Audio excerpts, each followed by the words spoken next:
Salam hörmətli izləyicilər, əziz kimya sevərlər. Sizinlə 7-ci sinif qiymətləndirmə tapşırığının atomun quruluşu aid test izahı ilə qarşınızdayıq. Birinci sualda deyir ki, litium atomunda litium ionuna çevrilir. Hissəciklərin sayı necə dəyişir? Yaranan ion, kation və anion olduğunu müəyyən edin. Buradan diqqətlə baxsaq ki, proton və neutron sayı dəyişmir, elektron sayı azalır. Elektron sayı azaldığına görə bu kation adlanmış olur. Sonra A variantımızda bizdən nə soruşur? Element silisium nüvəsinin yükü müsbət 14, protonun sayı. Yadınızda saxlayın ki, neytral halda nüvəsinin yükü eyni zamanda protonun sayına da bərabər olacaqdır. Doğru ifadələri müəyyən edin. Fosfor, proton sayı 15'dir. Neutronun sayı 31'den 15'in çıxsın 16'dır. Kütlə ədədi 31'dir. Bu da A variantına uyğun gəlir.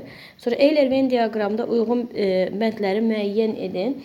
Burada uyğun bəndlər birinci natriuma uyğun olanlar proton sayının 11 olması.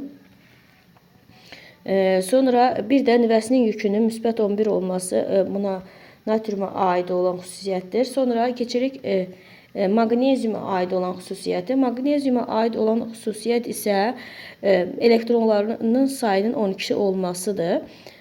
Sonra hər ikisinə aid olan xüsusiyyət neutronlarının sayının 12 olması. Çünki 23'dən də 11'in çıxsaq 12 eləyir, 24'dən də 11'in çıxsaq 12 etmiş edir. Atom proton sayını müəyyən edin. Atom proton sayı bunun ətrafında 1, 2. İkinci təbəqədə də 8 dənə 10, 11, 12, 13, 14, 15. Atom proton sayı burada 15'e bərabər olacaq. Y variantına uyğun gəlir. Sonra atomun kütlə ədədi 27, elektron sayı da 13'dür.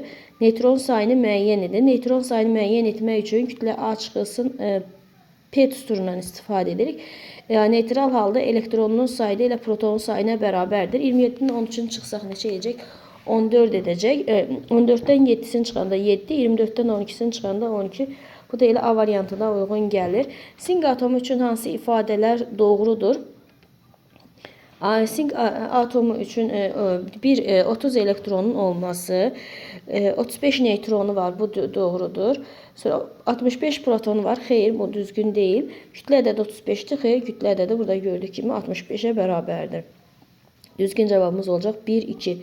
Atomunda 8 elektronu, 10 neytronu olarsa kütlə ədədini hesablayın. 8'in üstünə 10 gələcək, neçə eləyəcək? Bu da 18'e bərabər olmuş olacaqdır. Uyğunluğu müəyyən edin. 16 protonu olan atom. 16 protonu olan atom sıra nömrəsi 16 olandır. Bu da B variantına uyğun gəlir. 16 neytronu olan olana uyğun gələcək.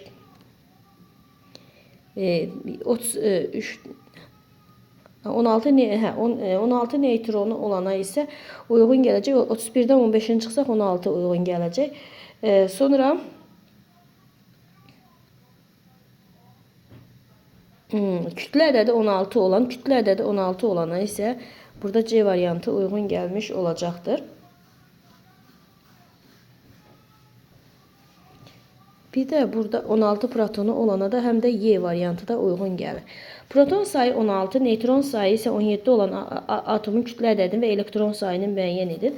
16'nın üstünə 17 gəlsək neçə eləyəcək? 16 proton üstə gəlməsi neutron, bunun kütlə ədədi verir.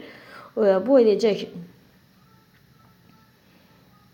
16'nın üstünə 17 gələndə 32, 33 edəcək.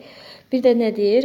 Atomun elektronunun sayını müəyyən edin. Elektronunun sayı protonun sayı neçədirsə, onun elektronunun sayı da ona bərabərdir. Bu da eləyəcək 16. Sonra nə deyir bizdən? Alüminium, proton sayı, neutron sayı. Burada 13'ün üstünə 14 gələndə 27 eləyəcək. Deməli, neutron sayı 45'dir. Kütlə ədədi 80'dir. Proton sayı. Onda biz kütlə ədədindən neutron sayını çıxacaq. 45. Bu da eləyəcək 35.